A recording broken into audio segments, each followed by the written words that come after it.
ជំរាបសួរបងប្អូនហើយថ្ងៃនេះមករៀបចំឲ្យបានឲ្យភ្ញៀវបងប្អូនភ្ញៀវគាត់ឆាតមកគាត់ថាគាត់មានពុកផ្សារខ្លួនឯងគាត់ចង់តម្លើងខ្លួនឯងគាត់ថាគាត់អត់មានឧបករណ៍អញ្ចឹងណាអញ្ចឹងគាត់ក៏មកខ្ញុំគាត់យកឲ្យខ្ញុំធ្វើឲ្យមួយសេតដើម្បីគាត់យកទៅគាត់គុំយកតែម្ដងអញ្ចឹងបងប្អូនអញ្ចឹងរៀបចំតាមដែលអ្វីដែលគាត់ចង់បានអញ្ចឹងបងប្អូនអាចមើលបាននេះមានឈុតប្រឡងហើយកាត់ដែកស្វានរន់ឲ្យមកស្អាតអញ្ចឹងគាត់យកទៅគឺតម្លើងយកតែម្ដងបងប្អូនចឹងបើសិនជាបងប្អូនចង់បានបងប្អូនចង់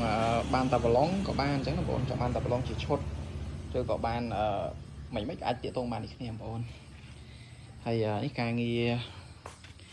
ក្នុងបងប្អូននេះសាក់ជប់ភ្ញៀវហើយបងប្អូនហើយដែលកាត់ធ្វើសកត់ស្មាបូមចូលពីគ្រាប់3គ្រាប់ដែរបងប្អូនអញ្ចឹងសាក់មានម្ចាស់ហើយដាក់ផ្ញើជូនភ្ញៀវបដាកុំឲ្យភ្ញៀវចាំយូរអញ្ចឹងបងប្អូន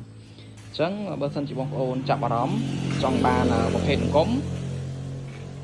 អាចថាប្រភេទច្រើនដែលបងប្អូនចង់បានបងប្អូនអាចកំងខ្ញុំបានបងប្អូន